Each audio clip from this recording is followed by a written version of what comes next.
le chêne-liège et le liège, c'est bien d'utiliser avec parcimonie, de réserver aux endroits où sa grande résistance à l'humidité est vraiment utile. On pense au mur extérieur d'une salle de bain, d'une cuisine, un sol ou un sous-bassement enterré. Ce sont vraiment les endroits où l'application est indiquée.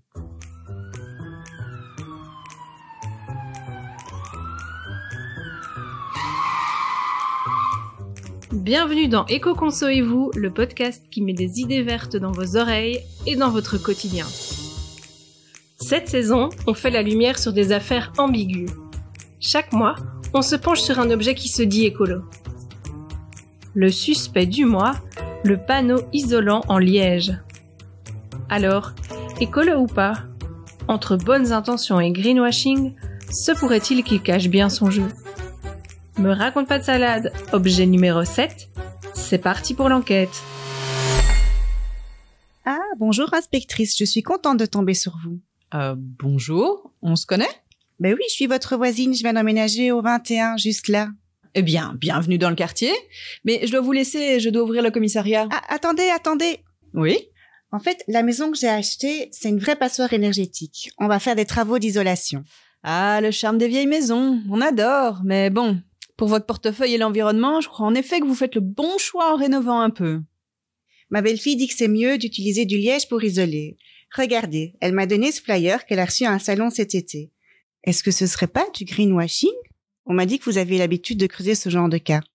Vous voulez bien regarder? Oula, c'est pas donné, dites. Bon, après je lis 100% naturel, confort thermique été comme hiver. Et regardez, il est même écrit ici « bilan carbone négatif ». Ça a l'air un peu trop beau pour être vrai, ça, non? Comment c'est possible? Vous avez déjà vu ça? Non, mais j'aime pas trop quand on essaye de me raconter des salades. Je vous propose ça, je vais passer chez mon cousin Dimitri, il bosse chez Éco-Conso où il répond justement aux questions autour de l'éco-construction. Est-ce que je peux emporter votre flyer là? Oui, bien sûr. Merci. Avec plaisir. Salut Dimitri, comment ça va? Mais bien et toi? Toujours en train de chasser le greenwashing? Eh oui, on ne se refait pas. Dis, justement, tu t'y connais en panneau isolant en liège, toi? Oui, bah c'est bien. Si tu veux, rentre, prends un petit thé et on en parle. Bah volontiers.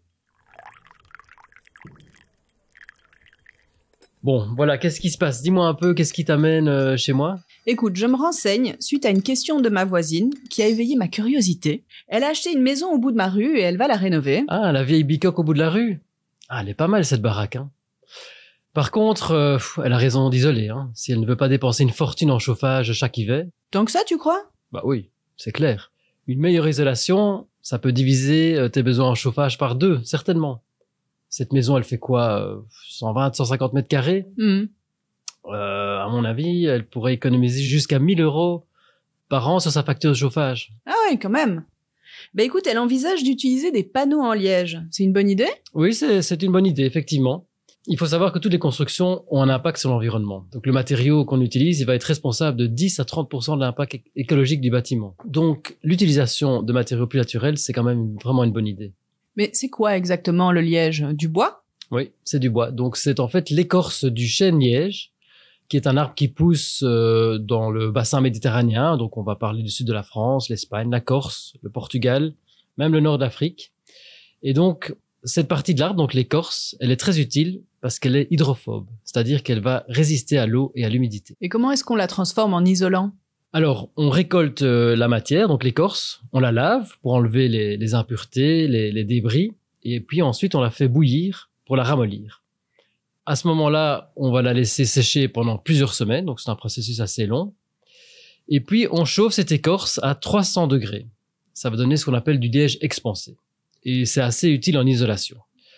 On a aussi du liège qui n'a pas été chauffé, mais là, c'est d'autres applications. C'est plutôt pour de l'isolation acoustique qu'on va s'en servir. Pour faire les panneaux, au moment du chauffage, les grains de liège sont compressés et avec la chaleur et la résine, ils s'agglomèrent, donc ils se collent ensemble. Ça permet de ne pas ajouter de produits nocifs pour la santé et l'environnement en plus, donc ça reste naturel. Il est toujours important de se renseigner auprès du fournisseur car certains panneaux sont renforcés avec de la colle malgré tout. Ah oui. Mais dis, est-ce qu'on ne fait pas aussi des panneaux à partir de liège recyclé? Bah, par exemple, à partir des mes bouchons de vin, là.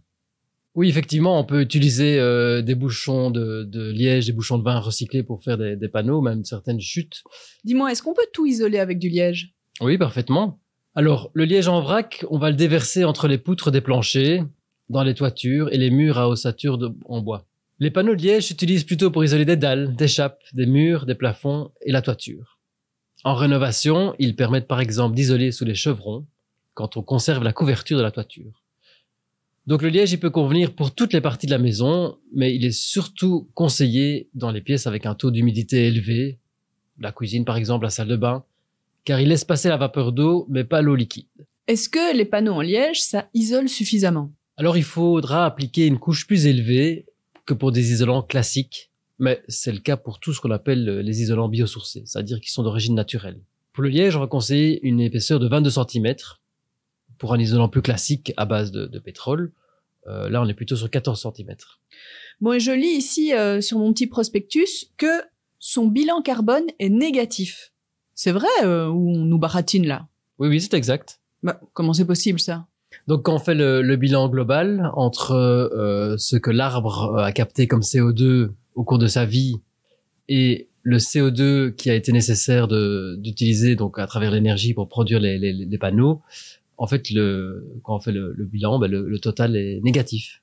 Le matériau a donc absorbé plus de CO2 qu'il en a émis. D'autant qu'un isolant en liège, c'est un produit dont la durée de vie est très longue. Il faut compter de 40 à 50 ans. Ok, d'accord. Bah, c'est plus clair comme ça, effectivement. Mais malgré tout, est-ce qu'il y a des choses à avoir en tête avant de foncer les yeux fermés vers des panneaux isolants en liège? Ah oui, il peut y avoir certains problèmes liés à la culture. Donc si on produit que du liège, on est dans une monoculture. La monoculture, c'est une menace pour la biodiversité. Ça peut poser des problèmes pour les sols, ça peut appauvrir les sols. Alors en Europe, on a des petites forêts qui sont morcelées, ce qui n'est pas le cas partout dans le monde, mais chez nous, en tout cas, ça rend les forêts plus fragiles. Il est donc primordial de choisir du liège qui provient de forêts qui sont gérées durablement. Et comment est-ce qu'on les repère? On va choisir des panneaux qui sont labellisés PEFC ou FSC. Donc ces labels, ils ont aussi des limites puisqu'ils concernent le bois et le fait que la matière provient d'une forêt qui est gérée de façon durable, mais ils ne parlent pas de toutes les étapes de la production au cours desquelles on va traiter le liège pour en faire des panneaux. Donc il n'y a pas de critères sur le processus de fabrication, l'utilisation, la gestion des déchets, etc. Mmh. Donc FSC ou PEFC. Ok, je note ça. Sur mon flyer, on parle aussi de panneaux chauffés. Oui, c'est mieux de préférer un panneau qui est simplement chauffé, sans qu'on y ait ajouté de la colle. Donc, on va aussi opter pour une pose sans colle. Et si vraiment on doit en utiliser, il faut bien se renseigner. Les colles synthétiques, elles peuvent poser des problèmes parce qu'elles vont dégager du formaldéhyde. C'est un COV, un composé organique volatile. Ça veut dire qu'à température ambiante, il va devenir gazeux et il va se retrouver dans l'air qu'on respire. Il sera irritant et il peut être même cancérigène. Donc, vaut mieux éviter. En plus, le liège, il est recyclable tant qu'il n'est pas collé. Si le liège a été collé, on ne sait plus rien en faire, on doit le brûler. Et c'est intéressant tout ce que tu me racontes là, mais c'est dense. Est-ce qu'il y a des endroits où on peut se renseigner sur toutes ces infos? Mais j'ai plusieurs bonnes adresses à conseiller. Donc d'abord, il y a l'association Ecoconso qu'on peut contacter, qui a une liste d'entreprises qui travaillent avec tous ces produits. Donc n'hésitez pas à les contacter. Alors pour les questions d'isolation, il y a au niveau wallon, il y a les guichets d'énergie qui sont de très bons conseils. Sur Bruxelles, il y a l'association HomeGrade ou les associations du réseau Habitat qui peuvent aussi aider le particulier qui se pose des questions sur l'isolation. Et alors, dernière chose, c'est le cluster éco-construction qui a aussi toute une liste d'entreprises qui travaillent dans le secteur et donc qui peuvent être contactées. Alors, un bon petit tuyau, c'est de participer aux portes ouvertes éco-bâtisseurs organisées par l'association Ecoconso début novembre. Et donc là, c'est l'occasion de rencontrer des personnes qui ont éco-construit ou éco-rénové et qui exceptionnellement ouvrent leurs portes. C'est l'occasion d'échanger, de partager l'expérience et peut-être de rencontrer des gens qui ont utilisé des panneaux de liège chez eux et de pouvoir échanger à ce sujet. Eh bien, voilà plein de ressources intéressantes. Dis-moi, et le liège, en fait, ça se fabrique où? Et donc, pas en Belgique, on en a parlé. Donc, c'est plutôt le Portugal, l'Espagne, le nord de l'Afrique. Le Portugal et l'Espagne, ce sont les plus grands producteurs. Donc, malgré tout, ça reste une distance de transport quand même raisonnable, hein, puisque c'est plutôt l'Europe. Si on prend les isolants pétrosourcés, eux, ils peuvent venir d'Asie, voire de plus loin. Donc là, il y a quand même un transport qui est important. Mais si on tient vraiment à avoir des matériaux locaux, est-ce qu'on a d'autres options? Il y a des options en Belgique. Il y a la cellulose, la fibre de bois, le chanvre, la paille. Il y a même des panneaux isolants à base d'herbe. En Wallonie, on a développé le label produits biosourcés. Donc c'est intéressant parce que ça permet de reconnaître ces produits isolants qui contiennent un minimum de composantes végétales ou organiques. Alors ça peut être aussi intéressant parce que il y a possibilité d'obtenir une surprime quand on utilise ces matériaux-là pour l'isolation. Bon, on parle aussi beaucoup d'éco-matériaux, mais ça c'est un peu un terme fourre-tout qui est plutôt utilisé par des fournisseurs et qui ne veut pas dire grand-chose à ce stade. Mais justement, tu parles du prix. Côté budget, pour le liège, est-ce qu'on est dans un budget raisonnable ? Bon, là, il faut être honnête, le liège fait partie des isolants les plus chers sur le marché. Alors, en fonction du matériau qu'on utilise, les épaisseurs seront différentes. Mais pour atteindre une bonne isolation efficace pour le liège, on va compter 80 à 100 euros du mètre carré, 50 pour la laine de mouton. Pour les panneaux en bois, on est à 30. Et pour la paille, c'est moins de 10 euros du mètre carré. Bon, évidemment, ce sont des prix un peu indicatifs parce que tout ça peut évoluer. Ah oui, ça vaut la peine de comparer, dis donc. Si les autres options sont à la fois locales et moins chères... Oui, c'est important d'y réfléchir parce que c'est vrai, comme on en a déjà discuté, le liège, il faut beaucoup de temps pour le produire. On va planter un chêne liège et ce n'est qu'après 40 ans qu'on peut faire la première récolte d'écorce, donc c'est assez long. Et ensuite, ce n'est que tous les 9-10 ans qu'on peut récolter l'écorce.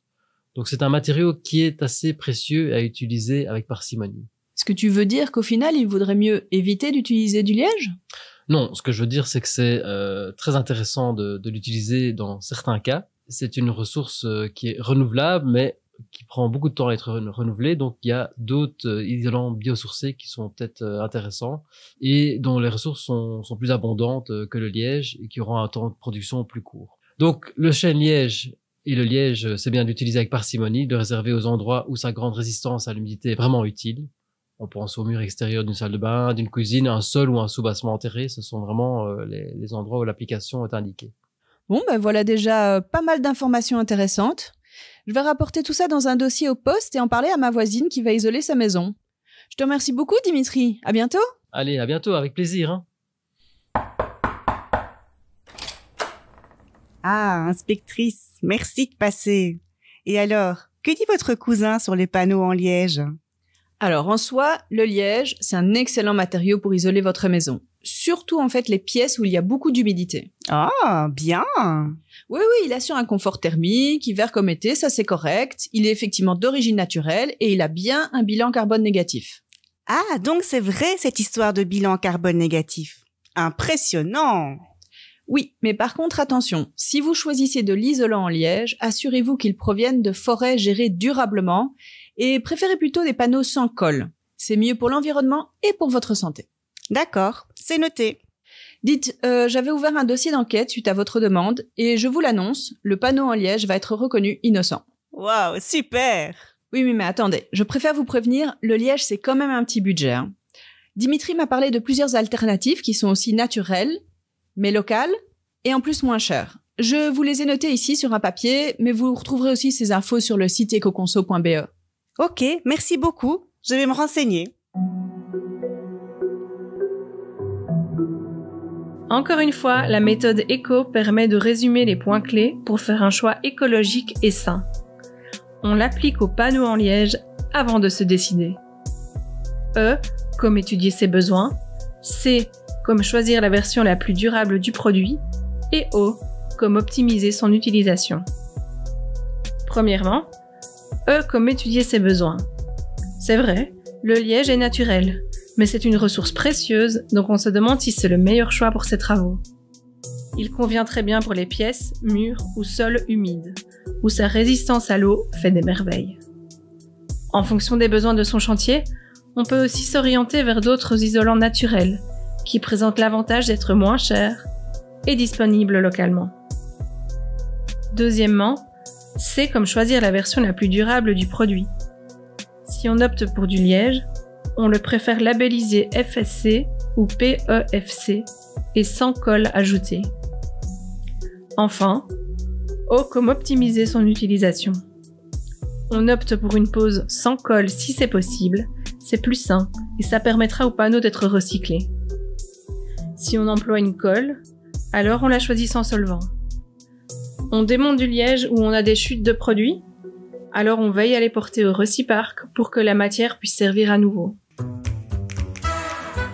La méthode éco dans son intégralité, ainsi que toutes les enquêtes de la campagne Me raconte pas de salade, sont disponibles sur le site ecoconso.be/salade. Les portes ouvertes éco-bâtisseurs auront lieu début novembre. Retrouvez toutes les informations sur ecobâtisseur.be. Suivez-nous aussi sur Facebook, Instagram et Twitter. On vous donne rendez-vous le mois prochain pour mettre un nouvel objet sur le grill. D'ici là, on compte sur vous pour mettre du vert dans votre quotidien. Éco-conso et vous, un podcast qui met les objets écolos à l'interrogatoire pour vous aider à faire le bon choix. Vous avez apprécié cette enquête ? Abonnez-vous au podcast sur votre plateforme d'écoute préférée et donnez-lui 5 étoiles sur Spotify. Avec le soutien de la Fédération Wallonie-Bruxelles et de la Wallonie.